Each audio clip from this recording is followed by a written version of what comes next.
Choo-choo to Edward, topped out Thomas. Choo-choo to James, choo-choo to Thomas. It was a windy autumn day on the island of Sodor.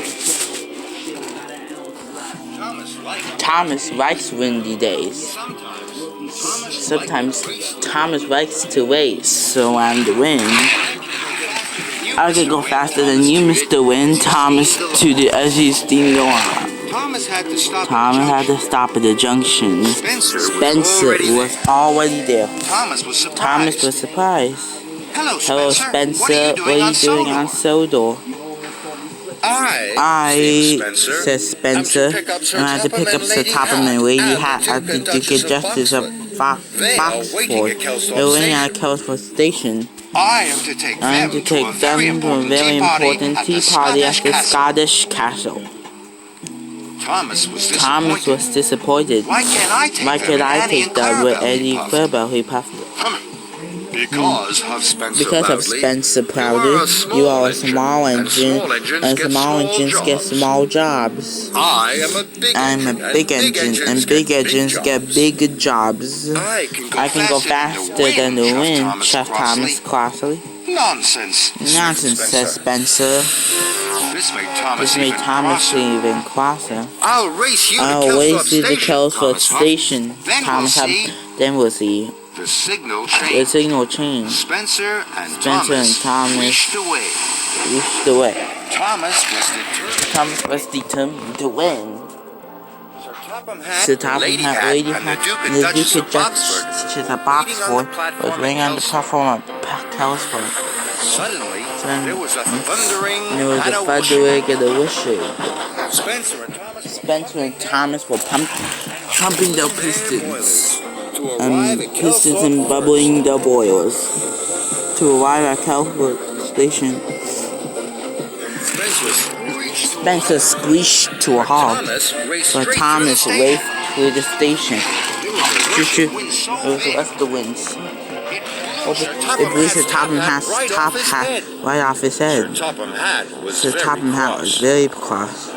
Thomas reversed backwards slowly. He was very worried.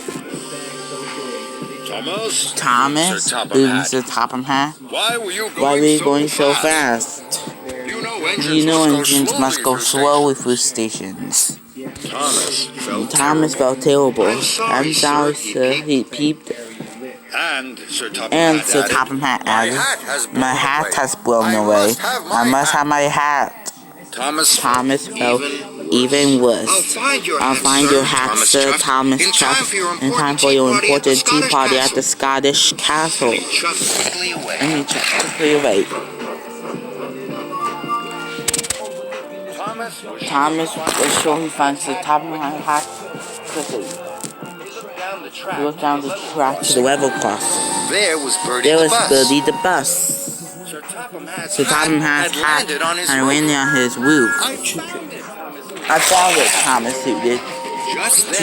Just then, Gordon whooshed through the crossing. So his hat flew into the air. Cinders and ashes, cried Thomas.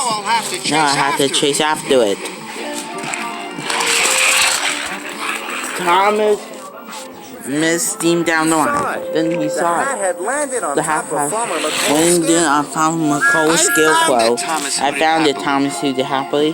But just then, Harold the helicopter rose from the other side of the hill. The great whoosh of his blades blew Sir Topham Hatt's hat into the air and far away.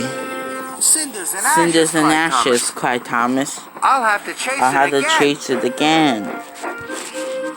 Thomas steamed along. He was out of puff and out of places to look. Then he saw it. Sir Topham Hatt's top hat had landed on one of the windmill's sails. Thomas hooted happily.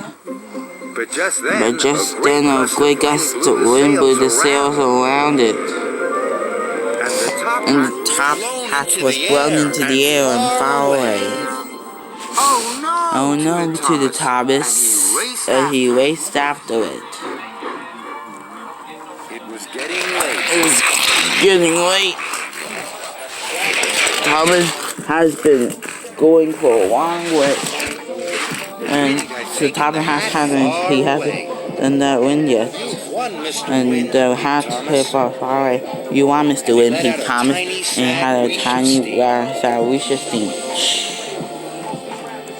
Thomas puffed sadly back towards Kelsforth Station.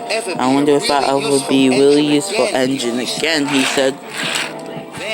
Then he saw it.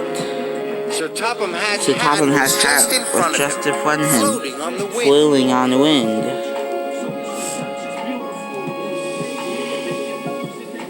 I was silly to think I was fast as you, Mr. Wind.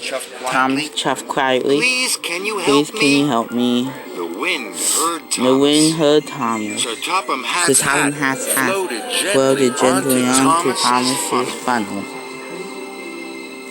Thomas couldn't believe his puff. He puffed slowly and carefully. Towards Kelsworth Station. When Thomas arrived, everyone was waiting. Then Sir Topham Hatt's gas. He saw his hat on Thomas's funnel. You found my hat, Thomas, he boomed happily. You are a really useful engine. Thomas blew a happy whistle steam. And the top hat flew gently through his funnel onto the platform in front of the top of the hat. Sometimes going slowly is as good as going fast, to the Thomas. Or maybe even better.